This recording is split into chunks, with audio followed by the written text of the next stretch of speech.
So this is the first one I'm going to change. This is a counterbalance that spins around at the end of the crankshaft and does, I suppose, what it says. It counterbalances the crankshaft, otherwise I imagine we get quite a wobble on the bike. Well, there's a seal here, in here, that I'm going to replace. It's true that there's another seal behind here. You have to take these bolts off, remove all this. I've had a look very carefully and there's no evidence of any leakage or anything in this seal, so I'm decided not to change that one. It looks perfectly okay. This one doesn't look so good, to be truthful, so that's one seal I'm going to change here. So I'm going to get ready for that, take this seal out so that when the new one arrives I can put it straight back in.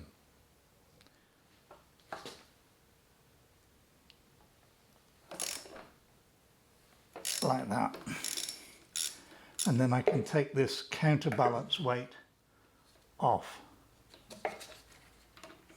And get to the seal.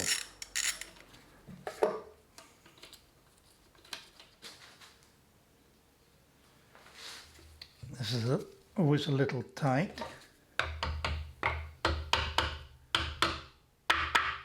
It's on a small shaft. There it is. And there's spines in there that go in line with that. So you've got to remember where it is. There it is. It fits back in that position. Now this seal can be clearly seen. So it's where it's quite rough. Got to remember which way it goes round, and it is flush. So what I'm going to do is drill a 3mm hole in the edge through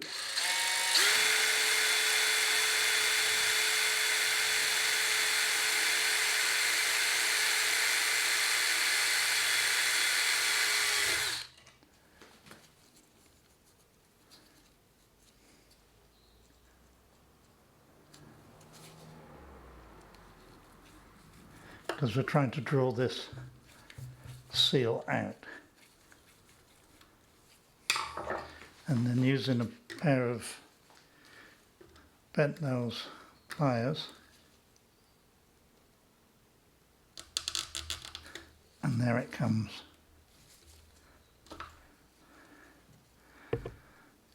So it is a bit of a mess, this seal, so I feel happy I'm changing that.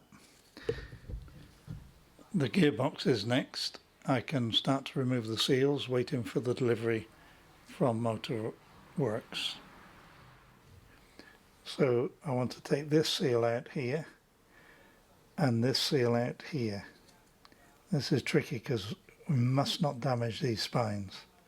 And then there's another seal at the other end. So let's start on these two.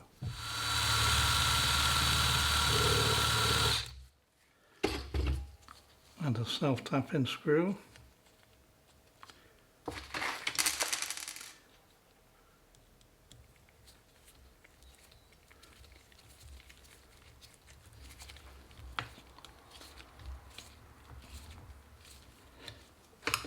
And see whether it'll ease it up.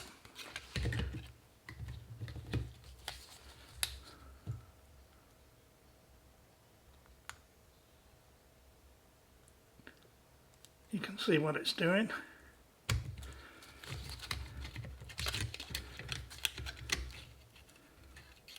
And there you are. So I'm just looking around for scraps of metal actually. This bar is 20mm and I've got to go down to 17. So first of all I'll face it off and get it true.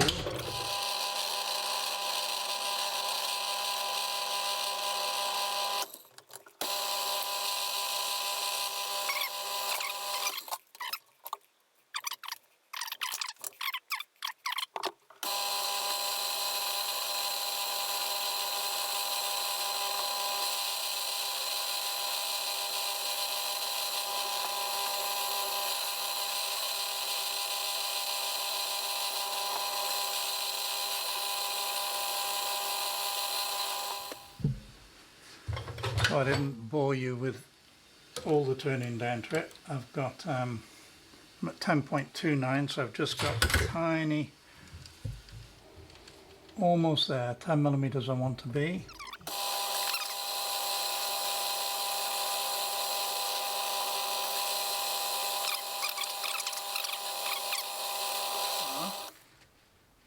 So this is 10 millimeter by whatever it is, and it has to fit in there tightly actually, but it's got to go in.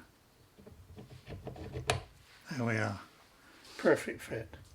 So now this outside has to be turned down so the seal, the new seal when it comes, can drop right in over it into there. So now I've got to turn this down, back soon. So this is the inner tool complete. I've had to turn that down to fit the actual bearing. But I need to wait until the new bearing comes just as a final check. And that'll slide in there, and then the new bearing, will slide right over the top of it. But I now have to make an outer tool that I use as a hammer. This is a lump of stainless steel I found. I used it for something else, I can't remember what it was, but I'm using every bit of scrap I can get, save buying any. So I've got to square this up, start to turn this down.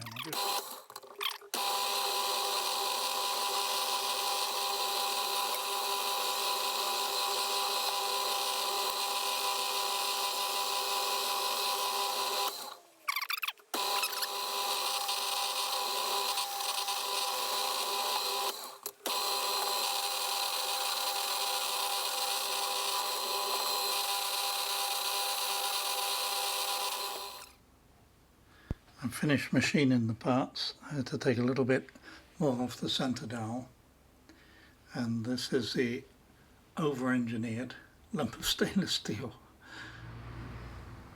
The new seal, which has just arrived, thank goodness, goes onto there, and this with a 4mm recess, which is exactly that size. I made them all. So now what I've got to do is put the seal the right way in, that way in. I can put it on here. See how it has to be the exact size, and then that slides right down with the help of this hammery thing, right into position, squarely, and it has to go further down to be able to come against the bearing. And that's why we've got the recess. Gear all up. So we just want to get some gear oil, because remember the gear oil will soak through into the gearbox. So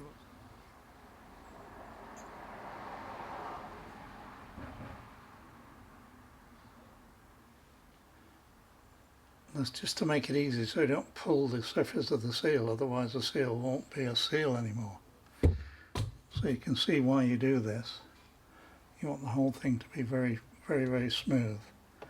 So that goes in like that, then the seal comes down, begins to fit, and the most wonderful hammer in the world just taps it in. You can see it going in absolutely level. In fact, just to have more control, I think I will tap it.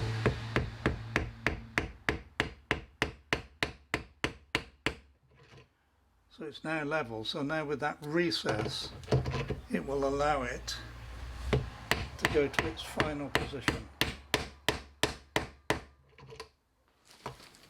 So this is a counterbalance seal. That was the one we took out. That was really looking worse for wear, and it looked there's some oil had been through there. This is a new one. These are about £14 each. That goes in there. And using a driver,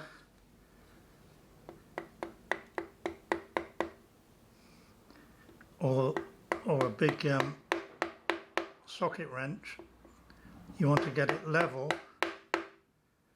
flush with the plate itself.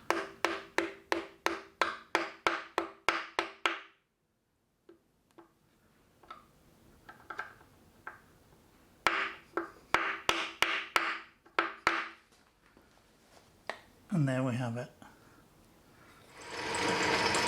I'm just making a centering tool for the clutch alignment.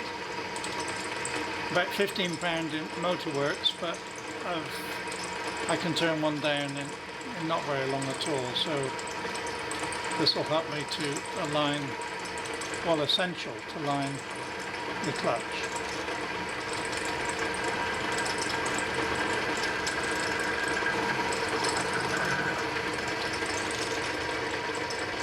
Time to put the clutch together. I've just made myself this alignment tool, but £15 from Motorworks, they supply them, so there's no issue. I just had a little bit of metal, that just enough actually to be able to do it. You may be wondering why you need this. Well, you'll see, because what happens is that the clutch plate, and this is a new one, see, it's an oil, oh well, there it'll catch in the light, oil resistant, and when you look at the size difference, this is the old clutch plate, and measuring it, it's 5.57, so it's within tolerance because it's 4.5 or something for the minimum. But this is the new clutch plate, oil resistant, from Motorworks, and it's 6.92, 6.91, so obviously the other one had a lot of wear. So how does it go together? This is the base plate with a flywheel on it, and I've cleaned it and checked it all around, and it seems to be in good condition as far as I know. That goes on there, and you'll see why we need a centering tool, because nothing fixes that on. This has two lugs, one there and one lug on there, so you can't get it wrong. So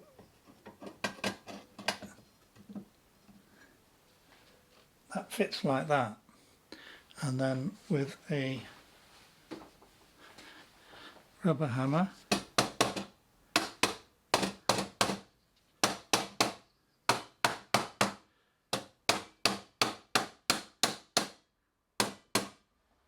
you go down onto the lugs around.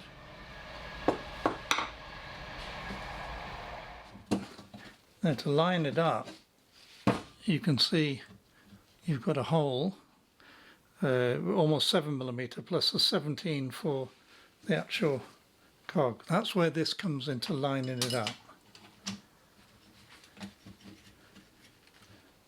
So that's line them up together. Otherwise you can't, because this actual friction plate is not secured by anything apart from the clamp. It's floating there. So you need to line it up in that manner. So you need some sort of tool. Then that can go to the bike with the tool on, and the 6 bolts, the stretch bolts, will attach it to the bike itself, the engine itself. So we're now ready to put the clutch plates back onto here. Not that it's necessary. This is the top dead center pin that I made, and it lines up with that cutout. If you took this off, then you'd have to use that then. So it's in top dead center, that's what it means now. There are 6 bolts, and they're stretch bolts, as I spoke about before, so you do need replacements for these. So Motorworks sell these for whatever they are, £1.40 each. Whenever you take them off, this plate here, wherever you take it off, you throw them away and you put these on. So it doesn't matter where the clutch plate goes, you have 6 holes to line it up to. So let me put the new screws down there and just line one up. Just caught it there. Now you see why you need the aligning tool, because this clutch plate is free. So this now goes in and it lines it up right. Otherwise, when your gearbox goes on, it won't line up with the splines in here.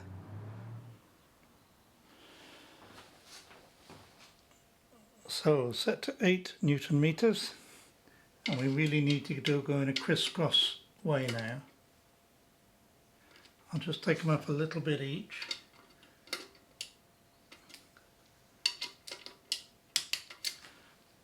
You see how close it is.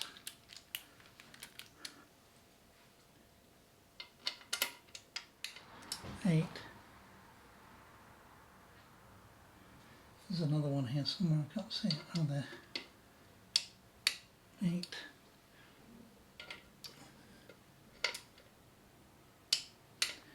I think that's them all. Let's just try one more time in diagonal.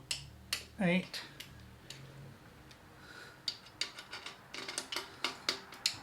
8. 8.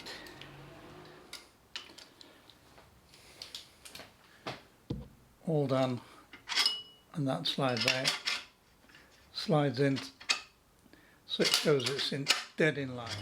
Just put a little bit of oil on the counterbalance. There it is, just got to locate it. And then the bolt.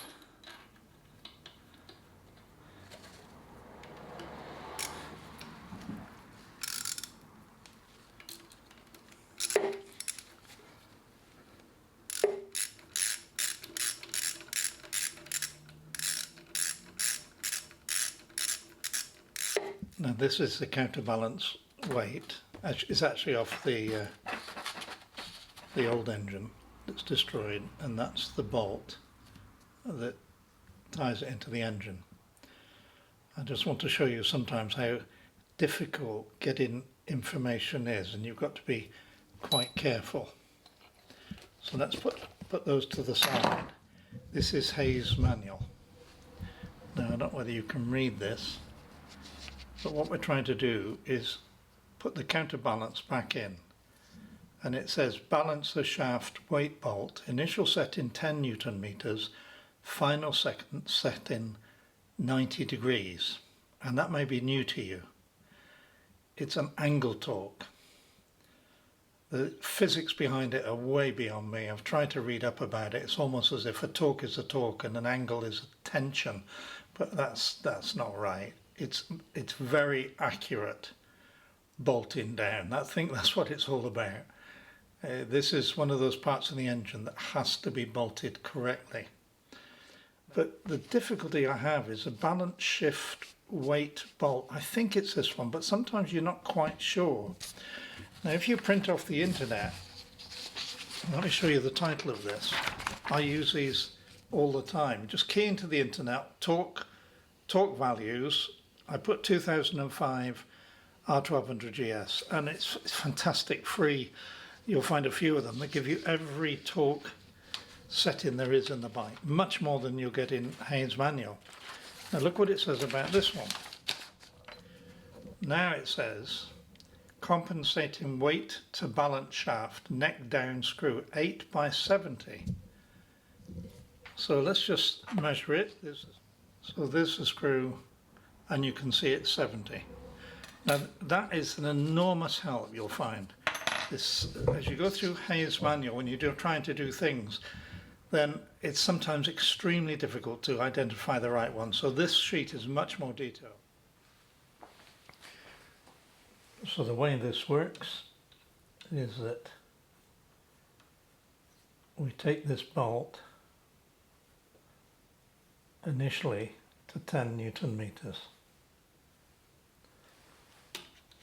And then as you saw,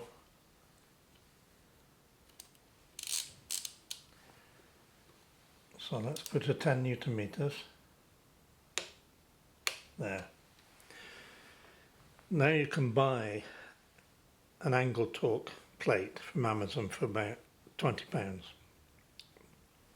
And that's a big dial that goes on any wrench, and you turn it to 90 degrees. Or you could, you see the red spot there. Although I've cleaned this bolt up, there was a red spot on there. So you need to take it to 90 degrees so you can do it visually. The most accurate way is to buy the big disc. All these Tang torque wrenches actually have an angle guide here. So I set it to 0 and I look at the position. The thing is that I didn't show you. Let me just show you first. So let me just show you first. The engine, remember this tool I made, or you can buy one again. This locks the flywheel and there's a hole there that lines up with the peg opposite, and that means I got it to top dead center and that locks it in. So I start in at a position like there. You should be able to see this yellow arrow as I release it each time go to 90 degrees. You'll see what I mean. Let me just set it to 0 again.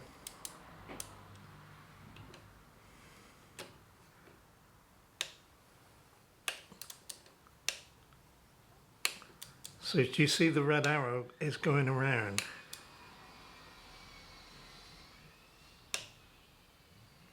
And there we are, 90 degrees. So that's quite a useful addition that's on this type, these Tang torque wrenches. And that is very, very tight. That's a specific torque plus angle, so it's what the manufacturer recommends. So the time's come to put a new alternator belt on, and my previous video showed how in the bike winding it on was not easy. It's a lot easier like this, of course, but it certainly wasn't easy. I'm surprised how many people have said they just have no problem at all, they just wind it on, because I tried and tried and tried. So in the end, what I found, these holes here, take a 6mm die, a 6mm tap,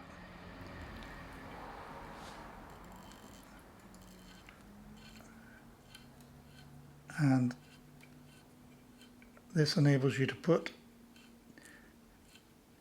a bolt in which guides the alternator belt on.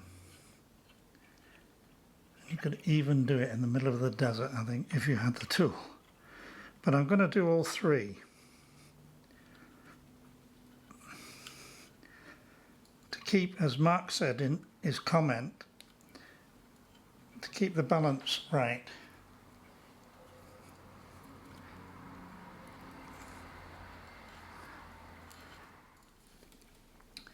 So if you do all three, then you can just have the bolt wherever you want it.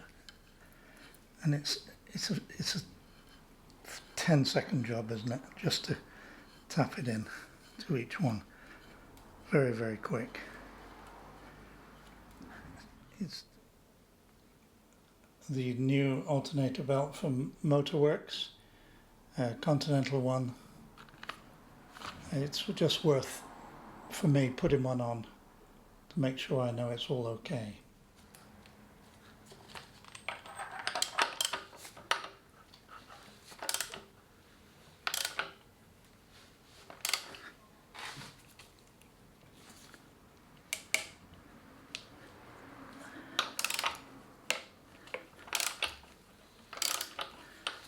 And there it is, one wind round. I don't know how you do it without that. I'm not going to argue with the different ones who've rung in and said I don't even take the spark plugs out. I'm not anywhere near that strong. That bolt holds the alternator belt in. Without that, I just don't know how you can do it, unless you've got the BMW proper tool. So there you have a new alternator belt on. No splits, no tears, no damage. One job completed. The alternator cover can now fit on.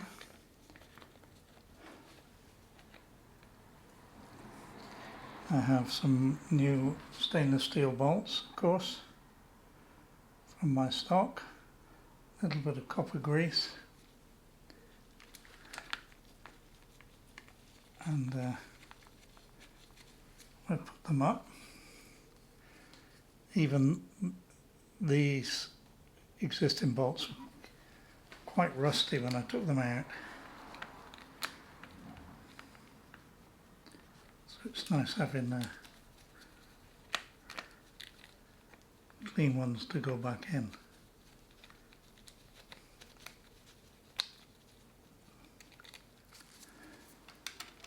Just torque these bolts up. 8 Newton meters is what I tend to do these at.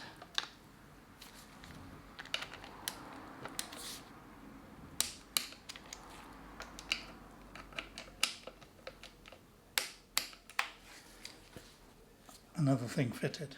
Now for the front cover. You remember I was surprised at this little filler here. It wasn't on the original bike, so it must have been taken off at some time. Fits in okay. I've cleaned it all up. It's quite filthy, and of course I've got stainless steel, but the top ones are self-tappers actually, little torque self-tappers. So let me just tack them up a little bit just to hold it.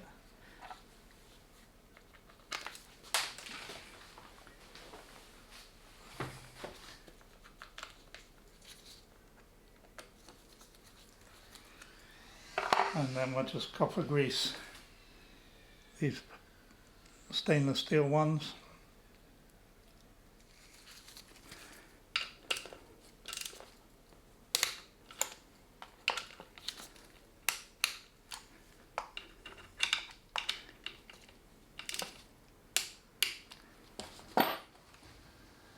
Next I have the gearbox output seal, which is here. So that drops in there. Taking this lump of steel I had, I've drilled the inside out. Let me just take the seal off a second. I've drilled that out a fraction bigger than the spindle, and that becomes the hammer to knock it in.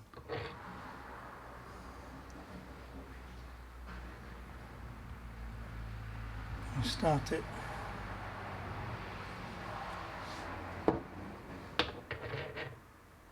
That goes on there and it goes flush.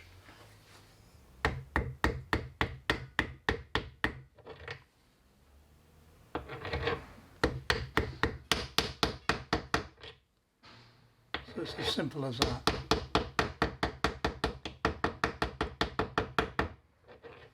So I'm not going to damage this spindle. And that's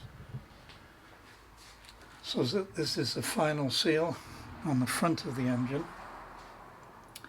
and this new seal, I said each one of these is, I think it's £14 something each, and that goes down there.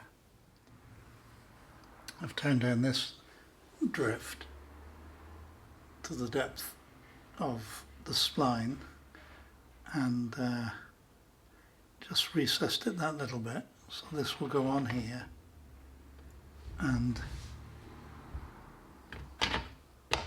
click right down, so it's on top of the bearing. Cover it with oil, help it slide in, goes in this way, and it fits tight on the bearing, but it has to go past it to where the actual gears, the splines, don't last anymore. It goes past it so it doesn't run on it.